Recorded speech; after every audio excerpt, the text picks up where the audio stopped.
Magandang araw Pilipinas, ako po Senyuy ng Watch News. Senator Marcos may pakiusap sa mga umatake kay VP Sara.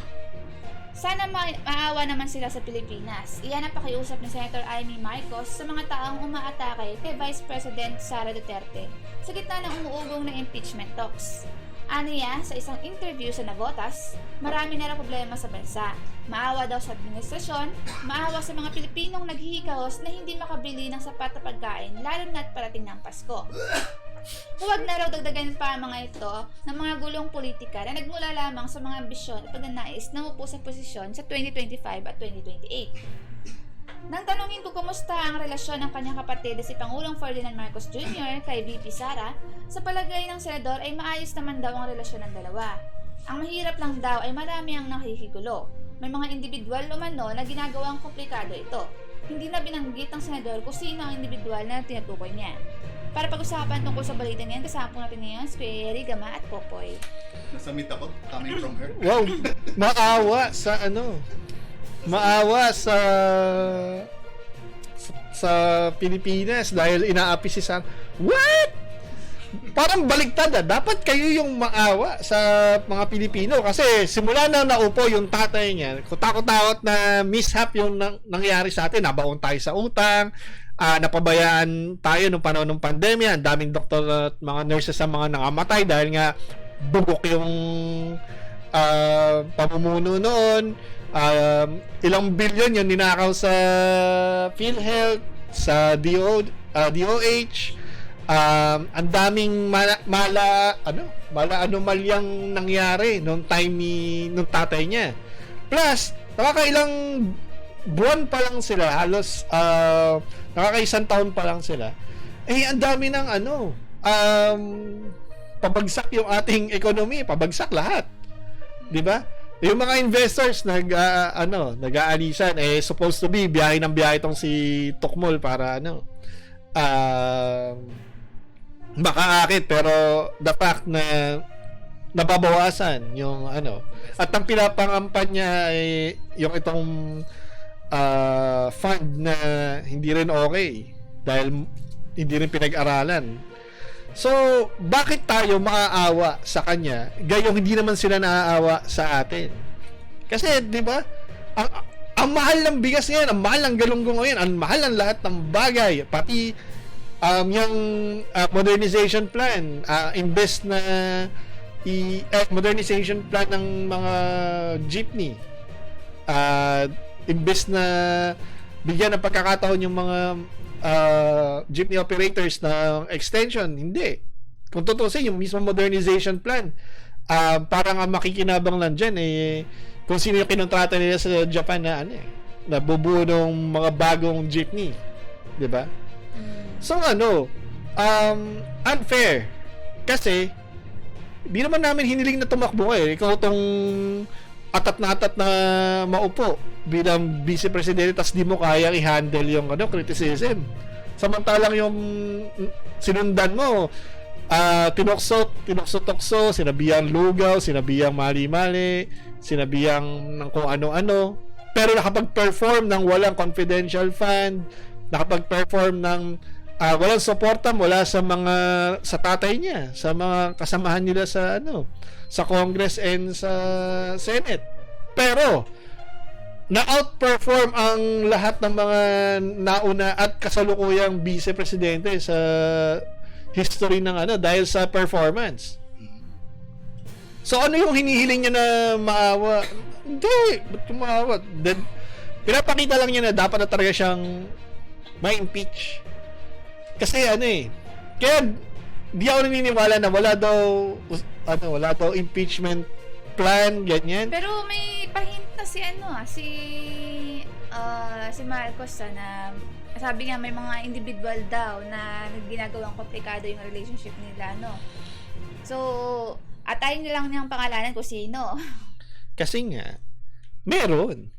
Una, mamamatay ang issue na yan kung hindi kung wala talagang yung tipong gumagawa ng ingay. Sabi nga when there's smoke, there's fire.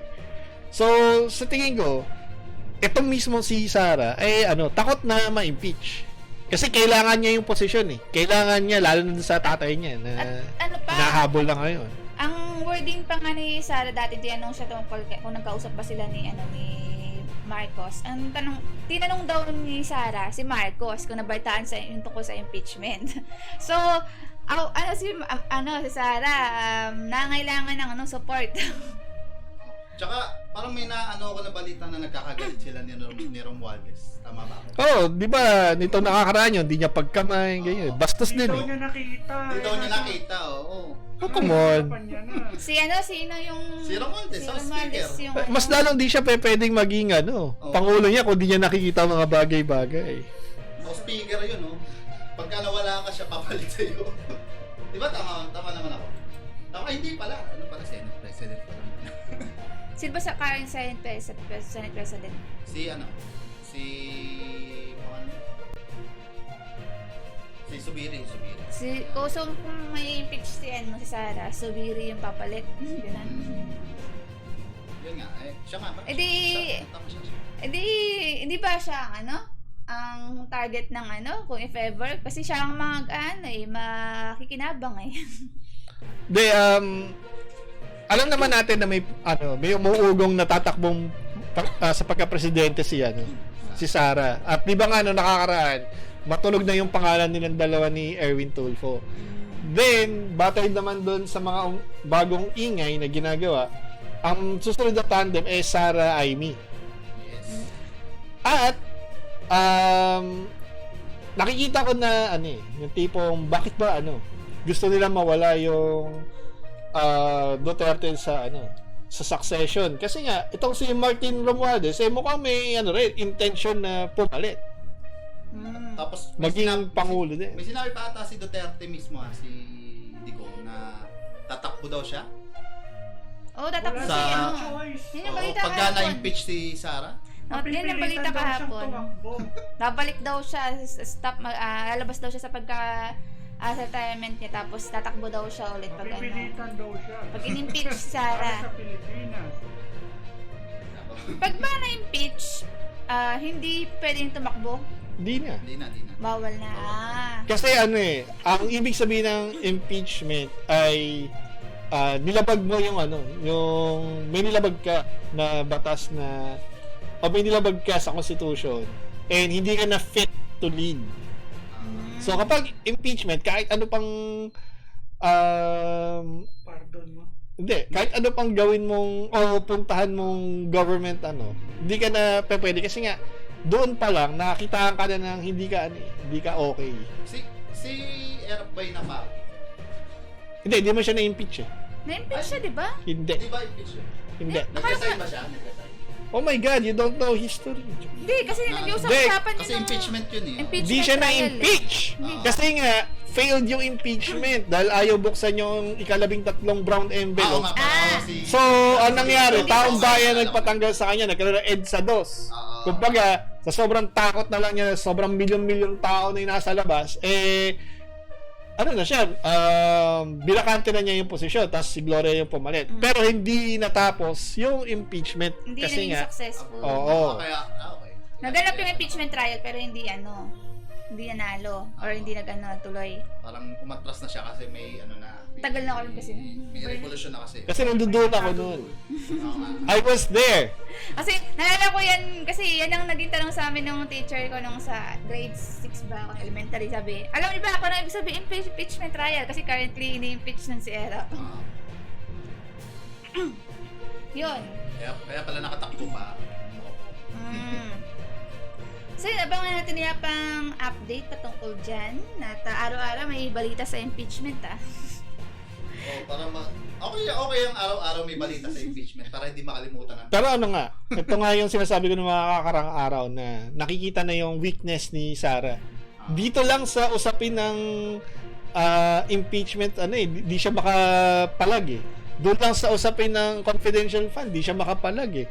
Doon doon sa hindi niya pagkamay sa kamay ni Speaker Romualdez. tapos yung speaker ko yung tinitin ako kay Martin Romualdez. Hindi rin niya masagot ng diretso. At Napaka-weak. Kailangan pa niya ng support nila, nila ang tatay niya tsaka ni Ivy para dun Hindi niya kaya yung posisyon ng Vice President. What more pa yung aasahan mo sa pagka-presidente? So, dalawa na nga silang pulpul dun sa pinakamataas na posisyon. Ano lang. Tataka ako bakit si Sara lang ang i-impeach, ba't hindi pati itong si one at a time daw, ganun. Hindi, baka kasi sa, mula sa sa side ni sa side ni Marcos yung umaan sa kanya. Sinasira na nga yung unity niya. Oo nga. Kapag hindi nanalo tong sila Bato de la Rosa, sila Bongo, yung mga DDS na mga senator, malamang sa malamang magkaka-impeachment. Kaso matunog pa mga pangalan nila. I don't think so. Kasi lately, di ba, nagkakalat si Bato.